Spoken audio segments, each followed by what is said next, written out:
ลิตภัณฑ์หน้าหมักไหม้รวมมีวางจำหน่ายหลายกว่า20ชนิดผลิตภัณฑ์หน้าหมักไหม้รวมเป็นสินค้าหนึ่งเมืองหนึ่งผลิตภัณฑ์หรือโอดอปของเมืองไซเซธานครหลวงวิจันทร์กำลังได้รับความสนใจอย่างหลวงหลายจากสังคมโดยเฉพาะเมนกลุ่มผลิตภัณฑ์เพื่อสุขภาพและเครื่องใช้ในครัวเรือนที่ผลิตจากสมุนไพรธรรมชาติห้อยส่วนห้อยท่านนางมองบัวคำดีเจ้าของผลิตภัณฑ์หน้าหมักไหม้รวมได้ให้สัมภาษณ์ต่อสื่อมวลชนในโอกาสที่ได้นำเอาสินค้าเข้าร่วมวางแสดงและจำหน่ายในงานวางแสดงและจำหน่ายสินค้าหนึ่งเมืองหนึ่งผลิตภัณฑ์โอดอปและสินค้าครอบครัวตัวแบบประจำปี 2026 ของนครหลวงวิจันทร์ที่ศูนย์การค้าลาวไอเทคว่าผลิตภัณฑ์หน้าหมักไหม้รวมได้เริ่มต้นการผลิตมาแต่ปี 2014 เป็นต้นมาและได้รับการยั่งยืนเป็นสินค้าโอดอปมาเป็นเวลา 3 ปีแล้วปัจจุบันมีผลิตภัณฑ์วางจำหน่ายหลายกว่า20ชนิดในนั้นสินค้าที่พ้นเด่นที่สุดแม่นยาสระผมสมุนไพรและยาขั้นเส้นเอ็นยืดปีนี้เนาะก็คือได้นำเอาผลิตภัณฑ์จะมียาสระหัวแล้วก็มีผลิตภัณฑ์ลาวเนาะเพื่อว่าได้มาวางแสดงแล้วก็ให้ทุกคนได้สมไซแล้วก็สนับสนุนสินค้าลาวเนาะลาวเฮ็ดลาวผลิตตัวนี้ก็คือสามารถซื้อได้เนาะก็คือเอาวางจำหน่ายอยู่ในห้างขายยาเนาะใส่สะอาดแล้วก็ห้างเสียงดาวแล้วก็โศกทวีแล้วก็พวกเจมาก็คือได้วางหลายจุดที่ว่าให้ทุกคนได้สงสัยใครสนใจไปว่าเป็นตัวแทนใดเจ้าเขามีราคาส่งให้ผลิตภัณฑ์ของพวกเราผลิตมีอยู่ประมาณ20กว่าชนิดอันนี้ก็คือเราผลิตออกเป็นธรรมชาติเลยเป็นน้ำหมักไหม้ปลอดสารพิษแล้วเอามาแปรรูปมาปรุงแต่งเฮ็ดเครื่องใช้ในครัวเรือนก็คือถ้าเว้าไปแท้ก็คือพวกเราผลิตด้วยอันแห้งงานเนาะก็ถือว่าบ่อยากทันกับความต้องการของลูกค้าแล้วก็เนาะตอนนี้เฮาก็จีพยายามจีขยายก็คือจีใช้เครื่องจักรมาทุนแหงเนาะเฮาจีขยายต่อไปเจ้าจุดเด่นที่เฮ็ดให้ผลิตภัณฑ์นี้เป็นที่ยอมรับจากสังคมก็คือผู้สมไส้แม้นการนำไส้วัตถุดิบภายในโดยเฉพาะวัตถุดิบที่ปลูกเองและหน้าหมักไม่ปลอดสารพิษเข้าในขบวนการผลิตสินค้าเพื่อรับประกันมาตรฐานลาวเฮ็ดลาวผลิตอย่างแท้จริงและเพื่อตอบสนองสินค้าให้เพียงพอกับความต้องการในต่อหน้า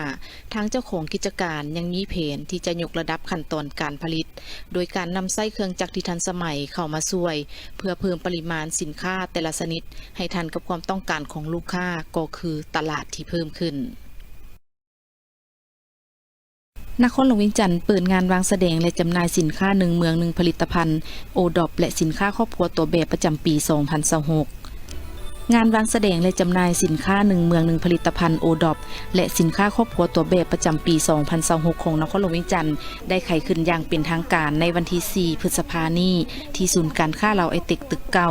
โดยการเข้าร่วมของทานศิริราชทงศิลป์ทองเพ็งประธานคณะกรรมการปกครองนครหลวงวิจันทร์มีการนำขันกระทรวงอุตสาหกรรมและการค้าที่ปรึกษาทูตเศรษฐกิจการค้าจากประเทศเวียดนามจีนและไทยประจำลาวพร้อมโดยภาคส่วนเกี่ยวข้องเข้าร่วมในพิธีทานนางวรรณมณีพิมพ์สารหัวหน้าแผนกอุตสาหกรรมและการค้านครหลวงวิจันทร์ได้กล่าวเปิดงานว่าการจัดงานวางแสดงและจำหน่ายสินค้าหนึ่งเมืองหนึ่งผลิตภัณฑ์โอดอปอยู่นครหลวงวิจันทร์เป็นกิจกรรมหนึ่งที่ได้จัดตั้งปฏิบัติแต่ปี 2014 เป็นต้นมาฮอดปี 2026 นี้จัดขึ้นเป็นครั้งที่ 12 จัดโดยองค์การปกครองนครหลวงวิจันทร์ซึ่งแผนกอุตสาหกรรมและการค้านครหลวงวิจันทร์ในนามกองเลขาคณะกรรมการจัดงานสมทบกับแผนกกสิกรรมและสิ่งแวดล้อมแผนกวัฒนธรรมและการท่องเที่ยวจัดร่วมกับสภาการค้าและอุตสาหกรรมนครหลวงวิจันทร์และบริษัทลาวเวิร์นมหาชนร่วมกันจัดขึ้นในทุกๆปีการจัดงานครั้งนี้ได้เริ่มมาแต่วันที่ 1 พฤษภาและจะดำเนินไปจนถึงวันที่ 10 พฤษภาคม 2026 นี้ในนั้นได้กำหนดเอาวันที่ 4 พฤษภาคม 2026 เป็นพิธีเปิดงานอย่างเป็นทางการภายใต้คำขวัญห่วมแฮงห่วมใจพร้อมกันสมไส้ผลิตภัณฑ์ลาวภายในงานได้มีหัวหน่วยธุรกิจเข้าร่วมทั้งหมด170หัวหน่วยในนี้สินค้าหนึ่งเมืองหนึ่งผลิตภัณฑ์ของนครหลวงวิจันทร์และต่างแขวง70หัวหน่วยสินค้ากสิกรรมประเภทเบี้ยไม้20หัวหน่วยต่างแขวงเข้าร่วมงานมีจำนวน9แขวงคือหลวงพระบางเวียงจันทร์หัวพันอุดมไซบริคำไซสวรรณเขตจำปาสักเสียงขวงไซญบุรี คาดคะเนมูลค่าสินค้ามาวางขายภายในงานจำนวน10วันมูลค่า 13.74 ตื้อกีบพิเศษภายในงานยังมีบูธพาวิลเลียมเพื่อวางแสดงสินค้าทาแฮงสินค้าอุตสาหกรรมปรุงแต่งสินค้าตัวแบบของเมืองจันทบุรีซึ่งเป็นห้องวางแสดงที่พ้นเด่นของงานครั้งนี้นอกจากงานวางแสดงและจำหน่ายสินค้าหนึ่งเมืองหนึ่งผลิตภัณฑ์และสินค้าครอบครัวตัวแบบแล้วภายในงานยังมีหลายกิจกรรมเช่นการสัมมนาหัวข้อการนำไส้พลังงานแสงตะเวนกิจกรรมการประกวดแนวคิดสร้างสรรค์การนำไส้สิ่งเศษเหลือเป็นสินค้าการแข่งขันตำหูกไวงามและถูกต้องแข่งขันปรุงแต่งอาหารลาวแข่งขันเดินแบบสุดอาชีพในฝันของหลานน้อยและกิจกรรมประกวดความสามารถพิเศษของวัยหนุ่มทั่วเมืองไซเศรษฐาเลขาคณะพักนครหลวงเวียงจันทร์เยี่ยมชมงานวางแสดงสินค้าโอดอปและสินค้าครอบครัวตัวแบบประจำปี 2026 ในวันที่ 5 พฤษภาคม 2026 ท่านอาจสพังทอง 4,000 โดนเลขาคณะพักประธานสภาประชาชนนครหลวงเวียงจันทร์พร้อมด้วยคณะได้ลงเยี่ยมชมงานวางแสดงและจำหน่ายสินค้าหนึ่งเมืองหนึ่งผลิตภัณฑ์และสินค้าครอบครัวตัวแบบของนครหลวงเวียงจันทร์ครั้งที่ 12 อยู่ศูนย์การค้าลาวไอเทคนครหลวงเวียงจันทร์โดยการต้อนรับของทานนางวรรณมณีพิมสารหัวหน้าแผนกอุตสาหกรรมและการค้านครหลวงเวียงจันทร์พร้อมด้วยคณะกรรมการอนุกรรมการจัดงานในโอกาสดังกล่าวได้รับฟังการรายงานจุดประสงค์ของการจัดงานว่างานครั้งนี้เริ่มแต่วันที่1จนถึงวันที่10พฤษภาคม 2026ภายใต้คำขวัญห่วมแหงห่วมใจพร้อมกันสมไส้ผลิตภัณฑ์ลาว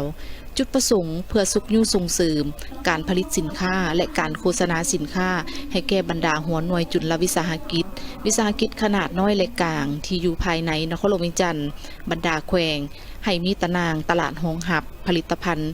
ที่ผลิตได้ภายในให้หลายขึ้นและเสริมสร้างทาแฮงให้แก่สินค้า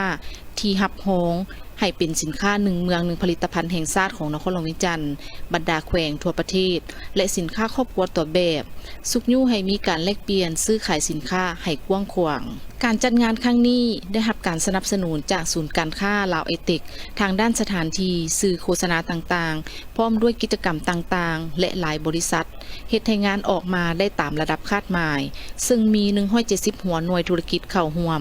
ในนี้สินค้าหนึ่งเมืองหนึ่งผลิตภัณฑ์ของนครหลวงเวียงจันทร์และต่างแขวง70หัวหน่วยสินค้ากสิกรรมประเภทเบี้ยไม้สาวหัวหน่วยต่างแขวง9แขวงคือหลวงพระบางเวียงจันทร์หัวพันอุดมไซบริคำไซสวรรณเขตจำปาสักเสียงขวางไสยบุรีคาดคะเนมูลค่าสินค้าที่นำมาวางขายภายในงาน 13.74 ตื้อกีบพิเศษงานวางแสดงและจำหน่ายสินค้าครั้งนี้ยังมีบูธพาวิลเลียมเพื่อวางแสดงสินค้าทาแฮงสินค้าอุตสาหกรรมปรุงแต่งสินค้าตัวแบบของเมืองจันทบุรีโดยได้รับการชี้นำจากสหายเลขาพักเมืองประธานคณะกรรมการปกครองเมืององค์การปกครองเมืองจันทบุรีจะตั้งปฏิบัติและสนับสนุนโดยสภาการค้าและอุตสาหกรรมเมืองจันทบุรีซึ่งเป็นห้องวางแสดงที่พ้นเด่นของงานครั้งนี้นอกจากงานวางแสดงและจำหน่ายสินค้าหนึ่งเมืองหนึ่งผลิตภัณฑ์และสินค้าครอบครัวตัวแบบแล้วภายในงานครั้งนี้ยังมีหลายกิจกรรมเช่นการสัมมนาหัวข้อการนำไส้พลังงานแสงตะเวนกิจกรรมการประกวดแนวคิดสร้างสรรค์การนำไส้สิ่งเศษเหลือเป็นสินค้ากิจกรรมประกวดการแข่งขันตำหูกไวงามและถูกต้องกิจกรรมประกวดแข่งขันปรุงแต่งอาหารลาวกิจกรรมแข่งขันเดินแบบสุดอาชีพในฝันของหลานน้อยและกิจกรรมประกวดความสามารถพิเศษของวัยหนุ่มทั่วเมืองไซเศรษฐาในโอกาสลงเยี่ยมยามสุขยู่งานดังกล่าวท่านอาจสพังทอง 4,000 โดนยังได้ย่องยอสมเสยโตคณะกรรมการอนุกรรมการคณะรับผิดชอบและผู้ให้การสนับสนุนที่ได้ร่วมกันจัดงานครั้งนี้ได้เป็นอย่างดีพร้อมทั้งได้อวยพรให้การจัดงานและการจำหน่ายบรรลุเป้าหมายที่วางไว้และมีผลสำเร็จตามแผนการในกล่องประชุมใหญ่ผู้แทนคณะผักหักฐานแผนกการเงินนครหลวงเวียงจันทร์ครั้งที่8ทานสุริเดชสุวรรณจุ่มคำห้องหัวหน้าแผนกการเงินนครหลวงเวียงจันทร์ได้ขึ้นผ่านบทสรุปแผนพัฒนาเศรษฐกิจสังคม5 ปีผ่านมาซึ่งได้ยกให้เห็นถึงผลสำเร็จในการจัดตั้งปฏิบัติแผนพัฒนาแขนงการเงินนครหลวงเวียงจันทร์ระยะ5 ปีซึ่งการพัฒนาแขนงการเงินเป็นการจัดตั้งพันขยายมติกล่องประชุมใหญ่ครั้งที่11ของภาคมติกล่องประชุมใหญ่ครั้งที่7ขององค์คณะ ะพรรคนครหลวงจันทน์มติของกรมการเมืองศูนย์กลางภาคฉบับเลขที่107ทับกมสพว่าด้วยการพัฒนานครหลวงจันทน์ในระยะใหม่และแผนพัฒนาแขนงการเงินแห่งรัฐระยะ5 ปี 2021-2025 กระทรวงการเงินติดพันกับการจัดตั้งพันขยายวาระแห่งชาติว่าด้วยการแก้ไขความยุ่งยากทางด้านเศรษฐกิจการเงินในนั้นได้มีการปรับปรุงปฏิรูปและหันเป็นทันสมัยระบบการคุ้มครองรายรับรายจ่ายการคุ้มครองและพัฒนาการจัดตั้งบุคลากรซึ่งได้เฮ็ดให้แขนงการเงินมีความโปร่งใสแก้ไขปรากฏการณ์หย่อท่อและขุดค้นแหล่งรายรับที่ยังบ่มซ้อนให้เพิ่มขึ้นโดยรวมแล้วด้านรายรับมีจังหวะเพิ่มขึ้นแต่ละปีเทียบใส่5 ปีผ่านมารายรับเพิ่มขึ้น98ส่วนห้อยและสามารถปฏิบัติรวมทั้งหมด 32,000 กว่าตื้อกีบเท่ากับ117ส่วนห้อยของแผนการในนี้รายรับภาษีศูนย์กลางปฏิบัติได้ 2,000 กว่าตื้อกีบเท่ากับ109ส่วนห้อยของแผนการ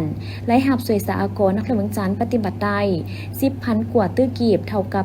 138ส่วนห้อยของแผนการ5 ปีพ้นเด่นแม้สามารถปฏิบัติรายรับงบประมาณลื่นแผนการทั้งหมดเกือบ 3,000 ตื้อกีบด้านรายจ่ายได้ประกอบส่วนเข้าในการพัฒนาเศรษฐกิจสังคมถ้าเทียบใส่5 ปีผ่านมารายจ่ายได้มีท่าเอียงเพิ่มขึ้น35ส่วนห้อยสามารถปฏิบัติ5 ปีผ่านมาได้ 4,000 กว่าตื้อกีบเท่ากับ99ของแผนการสามารถลดผ่อนรายจ่ายได้ 37.88 ตื้อกีบการเกินดุลงบประมาณของนครหลวงจันทน์ได้เพิ่มขึ้นในแต่ละปีรวม5 ปี 4,000 กว่าตื้อกีบและสามารถดุลเดียงพันธาตามแผนให้กระทรวงการเงินได้100ส่วนห้อยในแต่ละปีในวันที่25 เมษายน 2026 ผ่านมาอยู่ที่วัดใหม่โซกคำบ้านโซกคำเมืองไซเสถานครหลวงจันทน์ได้นำพาพระสงฆ์สามเณรและอกตนญาติโยมร่วมกิจกรรมทั้งพุทธศาสนางานตบพระธาตุทรายและบาสีสู่ขวัญต้อนรับปีใหม่พศ 2569 ที่ก้าวเข้ามาซึ่งนำพาโดยพระอาจารย์ดาวเสด็จเลิศมณีเจ้าอธิการวัดใหม่โซกคำพร้อมด้วยคณะสงฆ์อำนาจการปกครองบ้านตลอดพรอกตนญาติโยมชาวพุทธศาสนิกชนเข้าร่วมซึ่งเริ่มเต้าโหมขบวนตั้งแต่ตอนเช้าเข้าร่วมพิธีบาสีสู่ขวัญและกิจกรรมตบพระธาตุทรายให้เป็นรูปทรงเจดีย์พร้อมทั้งตกแต่งให้สวยงามเพื่ออุทิศส่วนบุญกุศลไปหาญาติพี่น้องบรรพบุรุษผู้ที่ล่วงลับไปแล้วซึ่งเป็นอีกประเพณีหนึ่งที่คนลาวชาวพุทธเฮาร่วมปฏิบัติกันมาในระยะเฉลิมฉลองบุญปีใหม่ลาวแต่บูหานาการจนถึงปัจจุบันวัดใหม่โศกคำจัดพิธีฮีดข้องตามประเพณีคือการทบพระธาตุทรายขึ้นหลังจากปีใหม่โดยเฉพาะการทบพระธาตุทรายมีความหมายความสำคัญในทางศาสนาและตามฮีดข้องประเพณีชื่อว่าบุหานว่าโยบุคโลบุคคลผู้ใดได้เข้ามาวัดได้เหยียบดินทรายดินแห่ออกไปติดเกิบติดหยังเพื่อสมนาบุญคุณวัดว่าอาหารเหล่านั้นเพิ่นจึงนิยมเอาขนแห่ขนทรายมาตบพระธาตุทรายที่2มาก็คือเพื่ออุปถัมภ์บำรุงวัดว่าศาสนาโดยเฉพาะวัดที่กำลังสร้างสาพัฒนากำลังสร้างหอกองกำลังสร้างกุฏิกำลังสร้างสิมก็ดีชื่อว่าเฮานั้นอธิษฐานจิตเป็นสิริมงคลและที่3มาการตบพระธาตุทรายนี้ตามบูฮานปีใหม่ลาวหันเพิ่นว่าเชื่อว่าการสร้างการตบพระธาตุทรายคือการสร้างคูณชีวิตของเฮาเองโดยเฉพาะการสร้างคุณหังคุณมีอธิษฐานจิตเพื่อเป็นสิริมงคลในแก่ออกตนโยมดังนั้นการตบพระธาตุทรายมีความหมายความสำคัญและมีปารมีให้แก่ออกตนโยมดังนั้นมาในมื้อนี้วัดใหม่โศกคำพร้อมโดยออกตนญาติโยมเฒ่าแก่ในโฮมในเฮ็ดของพระธาตุทรายน้อยๆขึ้นและต้นกระพึกเพื่อบ่งบอกว่าคนลาวของเฮามีชีวิตอันดีงามและมีต้นไม้ใบหญ้าเขียวสดงดงามและอธิษฐานจิตเพื่อเป็นบุญเป็นปรมีส่งท้ายปีเก้าต้อนรับปีใหม่ลาวอาตมาในนามคณะสงฆ์ก็ขอโมทนาส่วนบุญกุศลทั้งหลาย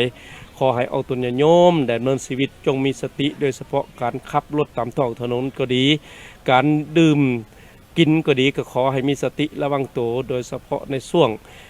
วันเสาร์วันอาทิตย์นี้นั้นขอให้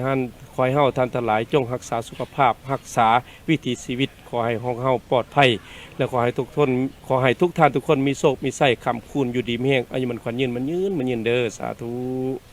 วัดใหม่โซกคำถือว่าเป็นอีกวัดหนึ่งในนครหลวงจันทน์ที่นำพาอกตนญาติโยมจัดกิจกรรมตบพระธาตุทรายต้อนรับปีใหม่ในทุกๆปีโดยเฉพาะแมนมักจะจัดขึ้นหลังเฉลิมฉลองปีใหม่ลาวสำเร็จซึ่งประชาชนชาวพุทธหรือศิษยานุศิษย์ส่วนใหญ่แม้จะฮู้กันดีและมาร่วมกิจกรรมอย่างบ่ขาดสาย มื้อนี้ก็รู้สึกดีใจที่ได้มาร่วมบุญตบพระธาตุทรายนำวัดโซกคำใหม่พระอาจารย์ดาวเสด็จเลิศมณีก็ได้มาร่วมเพิ่นทุกๆปี การที่มาทำบุญนี่ก็มีทรายมีปัจจัยมีต้นที่ได้ร่วมบุญกับเพิ่นเพื่อให้อุทิศให้ผู้ที่ล่วงลับไปคุณบิดามารดา การตบพระธาตุทรายนี้เข้ามาช่วยในวัดก็คือต้องมีทรายมีปัจจัยต้นกระพึกษ์การตบพระธาตุทรายนี้หลังจากที่ตบพระธาตุทรายแล้วเนาะทรายนี่ก็จะได้ไปนำไส้เข้าการสร้างวัดวาอาราม สำหรับการตบพระธาตุทรายนี้ในบูหานาการมีความเสื่อกันว่าตลอดระยะ1 ปีที่พ่อแม่ประชาชนเข้าว่าวัดจะมีดินทรายติดตีนหรือเกิบออกไปน้ำถือว่าเป็นการสร้างบาปโดยบ่ฮู้โตและในปัจจุบันนี้เพิ่นนิยมขนเอาทรายจากหาดทรายมาสู่วัดเพื่อตบพระธาตุทรายนั้นก็เพื่อว่าหลังจากตบพระธาตุทรายแล้วเพิ่นก็ถวายทรายนั้นให้แก่วัดเพื่อสร้างสาธารณประโยชน์ต่อไปภายหลังตบพระธาตุทรายเหียบห้อยแล้วเพิ่นก็ปักถุงโซถุงใสประดับประดาให้จบงามแล้วไหว้พระหับศีลฟังเทศน์ฉลองอีกถือว่า